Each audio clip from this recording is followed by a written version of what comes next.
कानून के बावजूद बढ़ रहे हैं रेप के मामले। सख्त कानून है, मामले कम नहीं हो रहे, सख्त कानून में बढ़ रहे हैं। क्यों? क्योंकि कार्रवाइयां, सजाएं नहीं हो रही हैं। जिस दिन कार्रवाई होगी, सजा होगी, फांसी के तख्तों पर हर महीने 2-3 दोषी झूल जाएंगे, तब खौफ पैदा होगा। पर सजाएं नहीं हो रही। क्यों नहीं हो रही? क्योंकि इस मामले में भी हमारी जो विधायक साथी हैं सोफिया फिरदौस ने, जब अभी मेरी चर्चा हो रही थी इनसे इस प्रेस कॉन्फ्रेंस होने से पहले कि आप महिलाएं, आप विधायक हैं, आप सदन में हैं, क्यों नहीं ये हो रहा है? और अभी तो 1 साल हुआ है उड़ीसा की सरकार बने हुए। यूपी और बिहार में डबल इंजन की भाजपा की सरकारों में संरक्षण मिलता है, बेटियों के अपराधियों को समझ आता है। लेकिन आप सभी पत्रकार साथियों को मेरा नमस्कार। आज की इस प्रेस वार्ता में मेरे साथ हैं सोफिया फिरदौस, जो उड़ीसा से कांग्रेस की विधायक भी हैं। सोफिया फिरदौस और मैंने, और मेरे साथ मीनाक्षी बहिनीपति, जो हमारी उड़ीसा की महिला कांग्रेस अध्यक्ष हैं। 19 जून को, महीना भी नहीं हुआ, हम तीनों ने इसी इंदिरा भवन से प्रेस वार्ता के माध्यम से उड़ीसा के गंभीर मामले को उठाया था, जो था कि गोपालपुर के तट पर एक 20 वर्षीय छात्रा के साथ सामूहिक बलात्कार की जो 15 जून को घटना हुई थी, उसका जिक्र हमने 19 को किया। आज बहुत दुख के साथ कहना पड़ रहा है कि 1 महीना भी नहीं हुआ है, आज 14 जुलाई को एक बार फिर से हमें आपके सामने आकर इस गंभीर चिंता को रखना पड़ रहा है कि उड़ीसा बेटियों के लिए मौत का कुआं बनता चला जा रहा है। मामला आया है बालासोर का।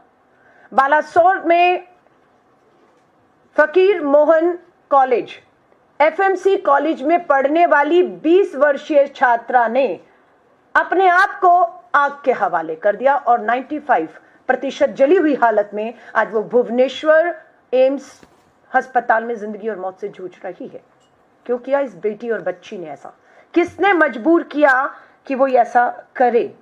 मामला है, ये बताई जाती है अखिल भारतीय विद्यार्थी परिषद, जो भाजपा आरएसएस का छात्र संगठन है। ये छात्रा एबीवीपी की पदाधिकारी है। फकीर मोहन कॉलेज की बीएड की छात्रा है। एचओडी विभाग का लगातार इस बेटी पर दबाव बना रहा था सेक्सुअल फेवर के लिए, उसे प्रताड़ित कर रहा था। अगर वो एचओडी को सेक्सुअल फेवर नहीं करेगी, उसे अंजाम भुगतना पड़ेगा, उसका भविष्य बर्बाद कर दिया जाएगा, ये उसको कहा जा रहा था। उसने स्वीकार नहीं किया इस धमकियों को और कॉलेज के प्रिंसिपल दिलीप घोष को जाकर इस बात की जानकारी उन्होंने दी कि एचओडी समीर कुमार साहू, नाम है समीर कुमार साहू, लगातार गलत काम करने के लिए, डराने धमकाने, भविष्य बर्बाद करने के लिए कह रहा है। ये बात 30 जून को प्रिंसिपल को बताई जाती है। उसके बाद 1 जुलाई को दबाव बनता है लिखित में। ये 20 वर्षीय छात्र मीडिया के सामने आई, सोशल मीडिया इसका देखा गया, लिखित में शिकायतें हुई। इसने शिकायत वहां के भाजपा के सांसद को दी, इसने ये शिकायत उड़ीसा के मुख्यमंत्री को दी, इसने ये शिकायत विभाग में दी और विभाग ने जांच के नाम पर बुलाकर कहा कि अगर साबित नहीं कर पाई तो तुम पर कार्रवाई होगी। अब उस पर दबाव कि साबित करो कि तुम्हें इस तरह के सेक्सुअल फेवर करने, भविष्य बर्बाद की धमकी दी, उस पर दबाव बना। कमेटी बैठती है, एचओडी आरोपी समीर कुमार साहू को बुलाकर नहीं पूछा गया। 10 दिन तक बेटी को ही बुलाकर सवाल किए गए और साबित करो कि ऐसा हुआ, ये कहा गया। 11वें दिन बेटी धरने पर बैठ जाती है कॉलेज के बाहर, न्याय दो। जांच के नाम पर 11 दिन हो गए। अब आरोपी समीर कुमार साहू को नहीं बुलाया गया, बेटी को बुलाया गया। मानसिक तनाव, मानसिक उत्पीड़न, अन्याय को देखते हुए कि न्याय नहीं हो सकता है, सोचिए उस बच्ची के दिमाग पे क्या गुजर रहा था। उसने अपने आप को आग के हवाले कॉलेज कैंपस प्रिंसिपल रूम में आकर अपने आप को कर लिया।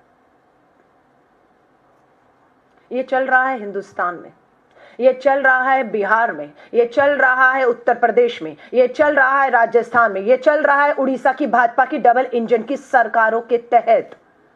क्यों अपराध नहीं रुक रहे हैं? सबसे बड़ा सवाल आज खड़ा है, क्यों नहीं रुकते अपराध?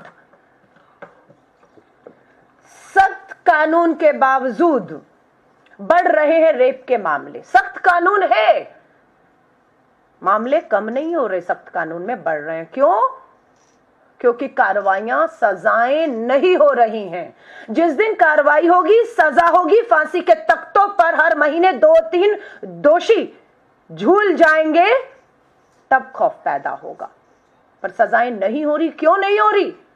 क्योंकि इस मामले में भी हमारी जो विधायक साथी हैं सोफिया फिरदौस ने, जब अभी मेरी चर्चा हो रही थी इनसे इस प्रेस कॉन्फ्रेंस होने से पहले कि आप महिलाएं, आप विधायक हैं, आप सदन में हैं, क्यों नहीं ये हो रहा है? और अभी तो 1 साल हुआ है उड़ीसा की सरकार बने हुए। यूपी और बिहार में डबल इंजन की भाजपा की सरकारों में संरक्षण मिलता है, बेटियों के अपराधियों को समझ आता है, लेकिन 1 साल में इतना कैसे कि श्री राहुल गांधी जी भी अभी 11 जुलाई को उड़ीसा की धरती पर थे, भुवनेश्वर पर थे। 40,000 बेटियां गायब, हर 15 महिलाओं का बेटियों का बलात्कार हर रोज हो रहा है। राहुल जी ने भी चिंता की और मुझे विधायक हमारी सोफिया फिरदौस ने बताया इसके पीछे कारण यह है कि पुलिस और प्रशासन पर भाजपा, एबीवीपी, आरएसएस के राजनीतिक लोगों का पूरी तरह दबाव है।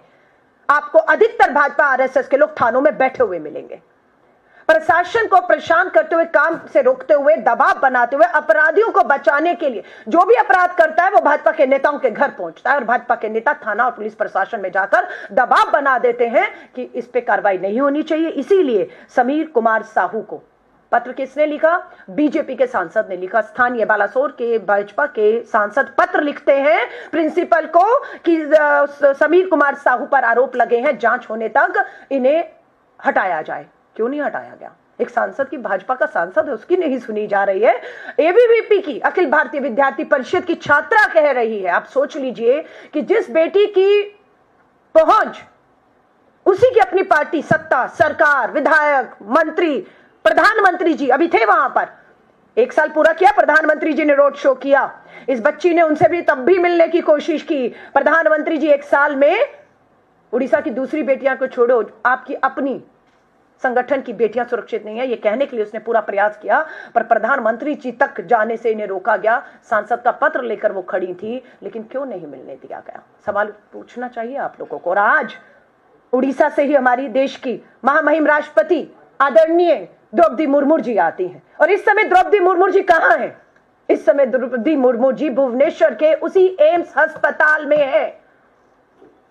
कन्वोकेशन वहां का 5 साल पूरे होने पर कोई सेलिब्रेशन हो रहा है, उसी अस्पताल में है जिस अस्पताल में ये बच्ची 95% जली हालत में जिंदगी और मौत से जूझ रही है। डॉक्टर बता रहे हैं बहुत मुश्किल है। हम आदरणीय द्रौपदी मुर्मू जी, देश की महामहिम राष्ट्रपति जी से निवेदन करते हैं, आप उड़ीसा की अपनी जन्मभूमि पर हैं और उसी अस्पताल में है जिसमें 95% जली हुई हालत में ये छात्रा और इसका एक साथी जो इसे बचाने में खुद भी आग की लपेट में आ गया, 70% जली हालत में उनका एक जो है छात्र सहयोगी भी है। हिम्मत करिए, मिलिए उनसे, जाकर मिलिए। यह आज बहुत चिंता की बात है कि बिहार, उत्तर प्रदेश, राजस्थान, उत्तराखंड, आपका उड़ीसा में सरकार भाजपा की, भाजपा के नेता पूरी तरह से, एक नहीं अनेकों उदाहरण हैं। हरियाणा का मामला, Vinesh Phogat, Brijbhushan Sharan, FIR supreme court के कहने पर होती है। आज उस एफआईआर के बाद भी पुलिस ने आज तक ब्रजभूषण को बुलाकर उस मामले को ठंडे बस्ते में डाला है। कोई पूछताछ, कोई जांच, कोई इंक्वायरी, कोई सजाएं, कुछ नहीं है। ये बहुत से उदाहरण अपराधियों की हिम्मत को बढ़ा रहे हैं और इसमें भाजपा पूरी तरह से शामिल है। मैं सिर्फ आपको भाजपा के इस 1 साल के शासन काल के अपराध के आंकड़े, सिर्फ 1 साल में 2,14,113 2,14,113 मामले 1 साल में आए हैं। बलात्कार कितने हुए मात्र भाजपा के सत्ता में आने से अब तक?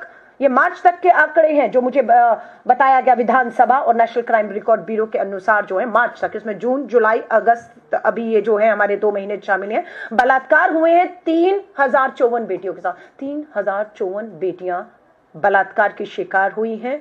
इसमें हत्याएं जिन बच्चियों की हुई हैं, महिलाओं की 1260 हत्याएं हो चुकी हैं इस एक साल में, और बलात्कारों में 8% एक साल में इजाफा हुआ है। एसिड अटैक की घटनाएं 9 हुई हैं इसमें। 9 बेटियों को, महिलाओं को एसिड से जलाया गया है, कोई कार्रवाई नहीं है। सरेआम एसिड बिक रहा है, अपराधी खरीद रहा है, डरा रहा है, धमका रहा है। बेटियां अगर डर धमकाई में नहीं आ रही तो उन पे एसिड फेंक दिया गया। 9 बेटियां झुलसी हुई अपना इलाज करा रही हैं। आज सरकार बताए कितनों को सजा मिली, कितनी बेटियों को आपने मुआवजे देकर, वकील देकर उनकी जिंदगियों को, अस्पतालों में जो जिंदगी मौत से लड़ रही है, आपके क्या प्रयास है? आज देश के प्रधानमंत्री जी से हम सवाल करते हैं, जो 1 साल का जश्न पे वहां थे, लेकिन अखिल भारतीय विद्यार्थी परिषद की इस छात्रा की गुहार सुनने के लिए उनके पास समय नहीं था। आज मां महिम राष्ट्रपति जी, आप उड़ीसा के भुवनेश्वर के एम्स में हैं, आप उस बच्ची को मिलेंगी या नहीं मिलेंगी? न्याय मिलेगा या नहीं मिलेगा, बताइए। आज पीठ थपथपाई जा रही है जब बच्ची ने अपने आप को, बच्ची झूठ बोल रही है, हक के हवाले कर दिया उसने अपने आप को। और अभी भी आपको लगता है कि जांच होगी, दोषी कौन है पता किया जाएगा, कि दोषी वो बेटी है या दोषी आपका एचओडी समीर कुमार साहू या प्रिंसिपल जिन्हें कार्रवाई करनी चाहिए थी और सब बचाने में लगे हुए थे। ये मामला अति गंभीर हो चुका है। राष्ट्रीय अध्यक्ष आदरणीय मल्लिकार्जुन खड़गे साहब ने एक डेलीगेशन भी हमारी सांसदों का, और दीपा दास मुंशी जी कांग्रेस की वरिष्ठ महिला, हमारी पूर्व मंत्री, पूर्व सांसद, उनके नेतृत्व में भेजा था। और वो रिपोर्ट वहां पर जाकर उन्होंने पीड़िताओं से, उनके परिवारों से मुलाकात की और एक पूरी व्यापक रिपोर्ट उन्होंने कांग्रेस अध्यक्ष को वापस लौटने के बाद सौंपी भी है। मुझे पूरी उम्मीद है समय पर वो रिपोर्ट भी आपके सामने आएगी, जो इस सरकार को और अपराधियों को बचाने को, किस तरीके से ये सरकार आतुर है और न्याय नहीं मिल रहा, इसे बेनकाब करेगी। भारतीय राष्ट्रीय कांग्रेस की तरफ से हर तरीके का प्रयास हो रहा है, चाहे हमारे नेता राहुल गांधी जी वहां गए हों, विश्वास दिलाकर आए हों कि आप जब आवाज देंगे मैं खड़ा हूं, लेकिन इस तरह की महिलाओं के खिलाफ अपराध और जघन्य जिस तरह से अन्याय हो रहा है, उसे बर्दाश्त नहीं किया जाएगा। और दुख की बात है कि 1 महीने के अंदर मुझे और मेरी साथी को दोबारा इस तरह के मामलों को लेकर आपके बीच में आना पड़ रहा है।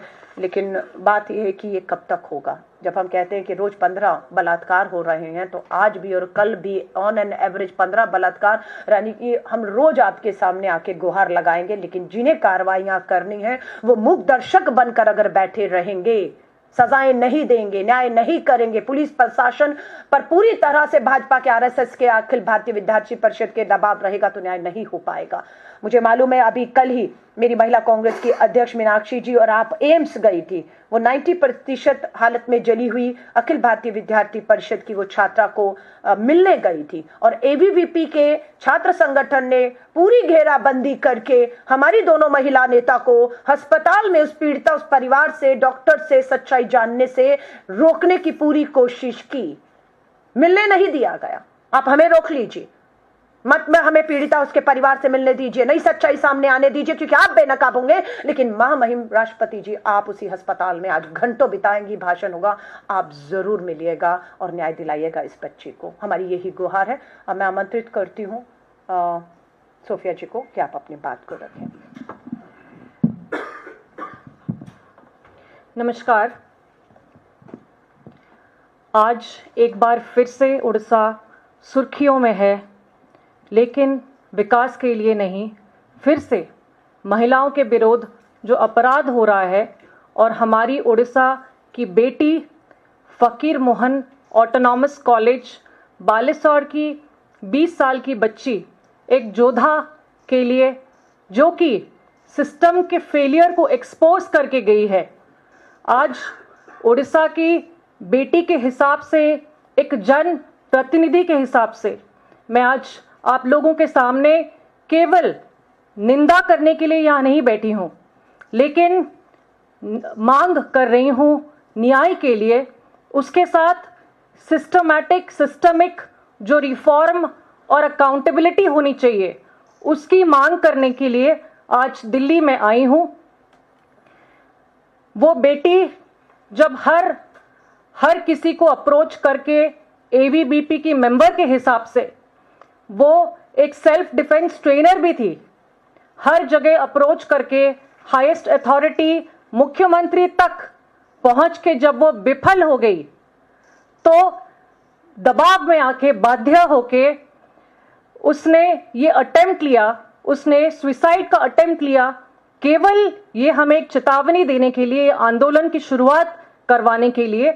वो लड़की ने कॉम्प्रोमाइज नहीं किया, वो लड़की ने सरेंडर नहीं किया, उसने कोई दबाव उसके ऊपर काम नहीं करा, लेकिन वो अपना जान देने के लिए चली गई, लेकिन सरेंडर नहीं की वो। तो वो एक चेतावनी देके गई है। हमारे उड़ीसा का जो सिस्टम में जो फेलियर है, सिस्टम में जो करप्शन है, करप्ट एंड फेल सिस्टम को आज हम सबके सामने एक्सपोज करके गई है। ये एक वेकअप कॉल है हमारे सबके लिए। जब हाउस के अंदर, विधानसभा के अंदर, विधानसभा के बाहर बार बार दुर्घटना घट रही है, खबर कागज पे प्रकाश पा रही है, मुख्यमंत्री से उत्तर भी आ रही है कि रेप केसेस बढ़ी हैं, क्राइम बढ़ रही है। 17 दिन में 5 गैंगरेप हो गया है पिछले महीने में। उसके बावजूद सरकार ने कोई ट्रांसफॉर्मेशन नहीं लिया। तो ये एक वेकअप कॉल है। वो बच्ची अपना जान देने के लिए निकल गई, केवल हम सबको जगाने के लिए कि हम सब जगेंगे। महिलाओं को जो न्याय चाहिए उड़ीसा में, वो न्याय के लिए हम सब उसके साथ लड़ पाएंगे। आज जो दुर्घटना घटी है वो लड़की के साथ, हर कोई उसमें जिम्मेदार है। सबसे ज्यादा जिम्मेदार जो है, आज मैं डिमांड करती हूं कि मुख्यमंत्री एक मॉरल ग्राउंड पे रेजिग्नेशन दे, क्योंकि वो उड़ीसा को 1 साल के अंदर कहां से कहां पहुंचा दिए हैं। उसके साथ जुडिशियल इंक्वायरी मस्ट है ये केस में। प्रधानमंत्री जी से भी मैं अपील करती हूं कि आप उड़ीसा बहुत बार आए हैं, आप उड़ीसा मनाने आए थे बीजेपी सरकार का 1 साल, लेकिन आप जब उड़ीसा का स्थिति ऐसा हो गया है, ये बच्ची जान देने के लिए चली गई है, तो आप भी इसमें इंटरफियर कीजिए और आप इसका जवाब रखिए।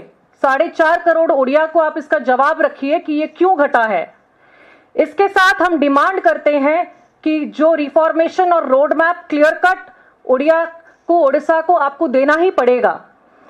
तो ये आपके माध्यम से हम पहुंचाना चाहते हैं कि ये बहुत ही गंभीर इशू है। ये इशू को हम सब इकट्ठे लड़ पाएंगे, सिस्टम पे प्रेशर दे पाएंगे, क्योंकि महिला हर जगह आप देखेंगे, हॉस्पिटल के अंदर भी महिला के अगेंस्ट में क्राइम घट रहा है। स्कूल की बच्ची प्रेग्नेंट हो रही हैं, 6 क्लास की, 10 क्लास की बच्चियां। कॉलेज में ये दुर्घटना घट गई है। कहीं पे भी महिला सुरक्षा नहीं है हमारे राज्य में, और आज ये सरकार को जवाब देना होगा, हमारी मांगों पे काम करना होगा। धन्यवाद। मैं इसमें एक बात एक और जोड़ना चाहूंगी कि राष्ट्रीय महिला आयोग कहां सो रहा है। राष्ट्रीय महिला आयोग कौन से बिल में छुपा बैठा है? क्या राष्ट्रीय महिला आयोग के चेयरपर्सन और किसी सदस्य ने भुवनेश्वर के एम्स में जिंदगी मौत के बीच में झूल रही इस बच्ची से मिलने की अभी तक कोशिश की है? और अगर नहीं की तो क्यों नहीं की? क्या दबाव है आपके ऊपर? यही कोई दूसरा राज्य होता, गैर भाजपा शासित राज्य होता और चुनावी राज्य होता, तो एकदम कूद पड़ती, एकदम राजनीति करने पहुंच जाती। लेकिन भुवनेश्वर में अभी तक राष्ट्रीय महिला आयोग इस बच्ची को मिलने के लिए, मदद के लिए, न्याय के लिए क्यों नहीं पहुंचा? यही से सवाल उठते हैं कि पूरा का पूरा सिस्टम भाजपा के सामने कंप्रोमाइज्ड है और पूरी तरह से झुका हुआ है। मुझे याद है राजस्थान के चुनावों में प्रधानमंत्री जी ने चुनावी रैलियों में महिला सुरक्षा के मुद्दे को बहुत बढ़ चढ़कर राजस्थान में उठाया था। इवन कि पूरे देश के चुनाव जब हुए थे, निर्भया के बाद 14 के चुनाव में लाल किले की प्राचीर से बेटी बचाओ के नारे दिए और निर्भया के आंदोलन पे राष्ट्रपति भवन तक घुस गया थे आंदोलनकारी। हाथ ढूंढ रहे हैं, कहां हैं वो लोग सब? क्यों चुप हैं आप? कहां हैं वो सारे के सारे लोग जो उस समय, नाम नहीं लूंगी, लेकिन कोई गवर्नर बन गया, कोई केंद्रीय मंत्री बन गया, किसी को कुछ मिल गया, किसी को कुछ मिल गया, निर्भया में जो कूदे हुए थे आज वो सब सत्ता की कुर्सी पर बैठे हुए हैं। राष्ट्रपति शासन लगाने की मांग कही थी राजस्थान के में महिलाओं की स्थिति के ऊपर। प्रधानमंत्री जी का इतना जो है वो सिंदूर खोल रहा था, माफी चाहूंगी, खून खोल रहा था। हाँ, तो इस हिसाब से तो हमें लगता है कि जो 1 साल के आंकड़े महिलाओं को लेकर सामने आ रहे हैं, तो हम तो कहेंगे कि उड़ीसा की सरकार पूरी तरह फेल हो चुकी है। मेरी साथी ने कहा मुख्यमंत्री को इस्तीफा देना चाहिए। मुझे तो लगता है कि वहां पर राष्ट्रपति शासन लगा देना चाहिए। वहां की सरकार पूरी तरह से फेल हो चुकी है। खाली एक मुख्यमंत्री के इस्तीफे से नहीं होगा। ये प्रधानमंत्री जी जो राजस्थान में मांग कर रहे थे, अगर उसी मांग को मैं उड़ीसा के लिए दोहराती हूं तो वो मांग गलत कैसे हो सकती है। धन्यवाद। आप पत्रकार साथियों का कोई सवाल हो? हाँ जी, वो चलाना था, हमें चलाना है वो वीडियो। हाँ, एक वीडियो है, वो भी हम आपके सामने यहाँ पर चला रहे हैं। Know about that video, you want to explain it, you want to explain that video? ये वीडियो में बच्ची जलती हुई दिख रही है। उसके साथ बच्ची ने मीडिया को एड्रेस भी किया था कंप्लेन लॉन्च करने के बाद इंटरनल कंप्लेंट कमेटी को, जो आपको दिखने को मिलेगा। अभी बहुत नाजुक है उसका कंडीशन।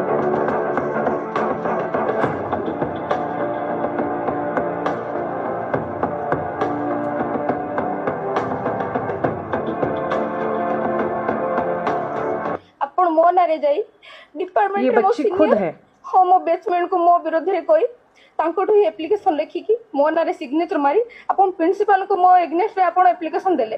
तापरे मते समस्त एक घरे करिसंती। मो मो सांग माने बहुत कथा पचारसंती। काली मते कॉलेज रे ना नहुनी किछु किछि अध्यापिका मते चेष्टा करतन मो स्टेटमेंट चेंज करिया पई। मते कहिसंती सर एमती नहंती सेमती नहंती। इतना दबाव डाला गया उसके ऊपर, उसके मेंटल हेल्थ के ऊपर, उसका ये हैरेसमेंट के अगेंस्ट में इतना ज़्यादा उस पर मानसिक दबाव डाला गया, फिर भी बच्ची को हिम्मत देखिए, उसने सरेंडर नहीं किया। एक ट्वीट के ज़रिए से उसने मुख्यमंत्री, वहाँ के बाकी मंत्री, एमपी, एमएलए सबको भी टैग किया है, बट उसका कोई जवाब, कोई उत्तर नहीं मिला। उस कंप्लेन में उसमें लिखा भी कि मैं सुसाइड कर दूंगी, फिर भी कोई अटेम्प्ट, कोई एक्शन नहीं लिया, जबकि वो फोटो भी डाली है वो अक्यूज्ड का। तो ये राज्य बेटी बचाओ की बात करते हैं बीजेपी, लेकिन बीजेपी हो गई है आरोपी, अक्यूज्ड बचाओ। Okay, ma'am. My question is, are you going to join hands with BJD in fighting against this heinous crime? Because Congress doesn't have much foothold in Odisha. So in this great cause, are you ready to join hands with BJD to fight against BJP?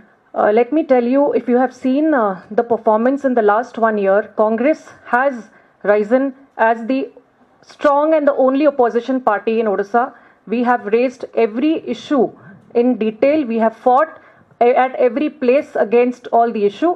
Congress has been fighting and will fight independently. Our strategies are aligned with center. हम एक national party हैं, हमारा strength है, हमारा संगठन है, और आप देखेंगे कांग्रेस का परफॉर्मेंस ही सबसे ज्यादा है ओडिशा में, तो हम फाइट कर रहे हैं अकेले।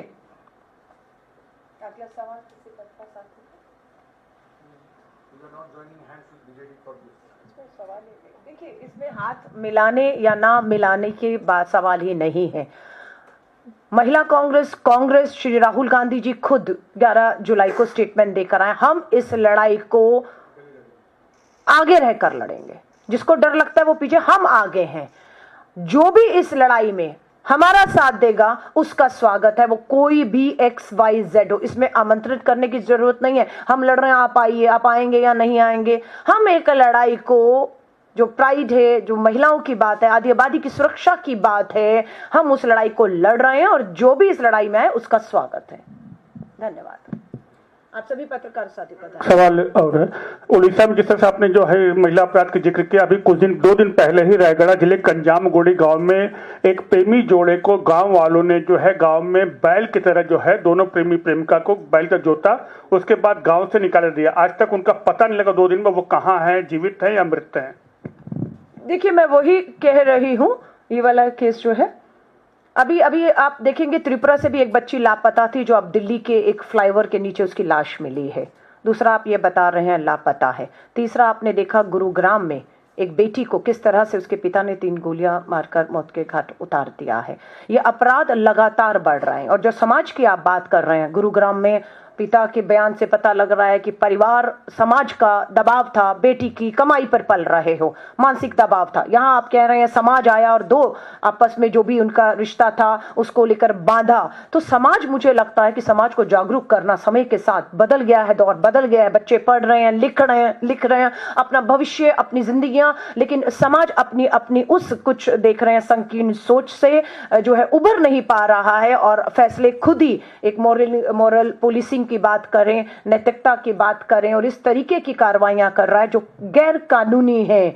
कोई भी कानून दो बालिग लोगों को जो है पूरी तरह इजाजत देता है कि वो अपने जीवन साथी चुने, वो क्या करे क्या नहीं करे, पर इस तरीके से समाज जो अपने कानून हाथ में लेकर कर रहा है वो बेहद चिंताजनक है। उसमें समाज में एक जागरूकता लाना बहुत जरूरी है।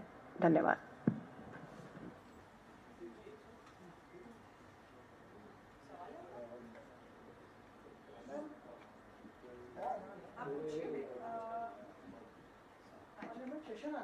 हाँ जी, हाँ जी। जो महिलाओं के मुद्दे हैं, पार्लियामेंट में कांग्रेस पार्टी कुछ करे, गवर्नमेंट से देखिए बिल्कुल पिछले अगर आप देखेंगे 3 सत्र से जब संसद सत्र हुआ है, अखिल भारतीय महिला कांग्रेस ने राष्ट्रव्यापी आंदोलन जंतर मंतर पर किया है। मैं खुद रही हूं। इस टाइम भी 21 जुलाई से संसद का विशेष सत्र जो शुरू हो रहा है 1 महीना चलेगा। हमारी बिल्कुल मांग है, हम संसद को, सांसदों को, हर एक को पार्टी से ऊपर उठ के, जिसी भी पार्टी का, खासतौर से महिला सांसद है, उनसे हम उम्मीद करते हैं कि कोई बोले ना बोले आप बोलेंगी। इसलिए महिला कांग्रेस एक मुहिम के तहत हर सांसद को मिल रही है ताकि इस संसद सत्र में महिलाओं से, उनकी सुरक्षा से जुड़े, अपराधों से जुड़े मामलों पर व्यापक चर्चा हो। चर्चा ही ना हो, कार्रवाइयां अपराधियों पर हो, इसका दबाव बनाया जाए। राजनीतिक हस्तक्षेप और संरक्षण जो दिया जा रहा है सत्ताधारी पार्टियों द्वारा अपराधियों को, वो रुकना चाहिए। तो महिला कांग्रेस की तरफ से पूरी तरह से इस संसद सत्र का भी पूरी तरह इसका घेराव, दबाव, और हम हर प्रयास करेंगे कि यहां पर यह मुद्दा गंभीरता से चर्चा में इस बार रहे। धन्यवाद।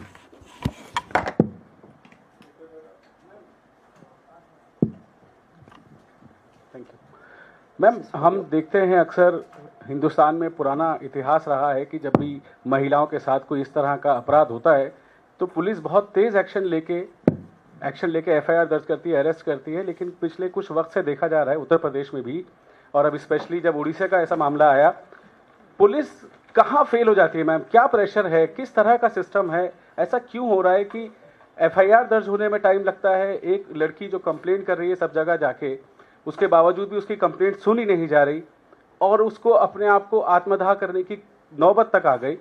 ऐसा क्यों हो रहा है कि पूरा सिस्टम पुलिस का चरमरा रहा है मैम? देखिए, मैंने फिर कहा, पुलिस प्रशासन पे पूरी तरह से सत्ताधारी राजनीतिक दल जो डबल इंजन चल रहा है, दिल्ली से भी दबाव बनाते हैं, वहां से भी दबाव बनाते हैं पुलिस पर। इसलिए पुलिस को जो काम करना चाहिए वो दबाव के कारण नहीं करती है। दिल्ली में तो आपके पास उदाहरण है, मैं दोबारा दोहरा रही, विनेश फोगाट की एफआईआर दिल्ली पुलिस ने करने की हिम्मत ही नहीं दिखाई। इतना दबाव देश के गृह मंत्री का था उनके ऊपर। सुप्रीम कोर्ट की फटकार के बाद तो एफआईआर, दिल्ली राजधानी का यह नजरिया है, नजारा है, तो आप सोच लीजिए पूरे देश में क्या हालत होगी। पुलिस की हिम्मत नहीं होती। पुलिस ही अगर पुख्ता सबूत समय रहते कार्रवाइयां करे तो वो मामले कोर्ट में भी टिकते हैं। अगर समय रहते पुलिस ने दबाव में सबूत ही नहीं इकट्ठे किए, गवाही नहीं किए, डराना धमकाना सुरक्षा नहीं दी, पलट गए समय के साथ, तो कानून अदालतों में वो मामले टिकते नहीं हैं। आप समझ रहे हैं? तो शुरू में ही कंप्रोमाइज होता है। और जैसे मेरी विधायक साथी ने बताया कि पूरा बीजेपी के नेताओं का, आरएसएस के नेताओं का दबाव रहता है, क्योंकि अपराध करने बाद अपराधी इन्हीं के पास जाता है संरक्षण के लिए और वो संरक्षण इन्हें देते हैं। इस मामले में भी आप देखा दीजिए कि जो एचओडी है उसको कहीं ना कहीं एचओडी बनवाना, एचओडी रखना, उस पर कार्रवाई ना होने देना, समीर कुमार साहू पर आप देखेंगे तो इसके लिंक, इसके तार, ये पारिवारिक तौर से भी किसी आरएसएस के परिवार से जुड़कर ये नौकरी भी पाए होंगे, वो भी बने होंगे। इसीलिए इतने कुछ होने के बाद भी कार्रवाई नहीं। आज भी बेटी को ही साबित करना है तो बता दीजिए। और मुझे नहीं मालूम वो बेटी की जो हालत है 95% जलने के बाद भी उसको अब क्या है, हम दुआएं कर रहे हैं कि वो सुरक्षित रहे, वो ठीक रहे। लेकिन आपको भी मालूम है 95% जलने के बाद अभी भी आप कहेंगे कि बेटी साबित करें इंक्वायरी कमेटी के आगे आकर? आपको सस्पेंड तो करना था, आपने सस्पेंड नहीं किया और आज कहते हैं गिरफ्तारी कर ली। अरे कोई एहसान नहीं किया। बेटी ने अपने आप को इतने लंबी लड़ाई संघर्ष के बाद बिना झुके, कंप्रोमाइज किए, आत्मदाह अपने आप को आग के हवाले किया है। और अभी भी आप कहेंगे कि बेटी साबित करे। अभी भी पुलिस कहेगी कि अब जो पीड़िता थी वो तो नहीं बयान दे पा रही है, तो उसके बयानों के अभाव में और सबूत के अभाव में आपने जो है ये भी बरी हो जाए तो कोई बड़ी बात नहीं है, क्योंकि संरक्षण है पीछे। तो दुर्भाग्य है, दुख की बात है, सिस्टम पूरा कंप्रोमाइज है। भाजपा और भाजपा के नेताओं, आरएसएस के नेताओं के दबाव में काम कर रहा है। You want to say something on this? Thank you. धन्यवाद।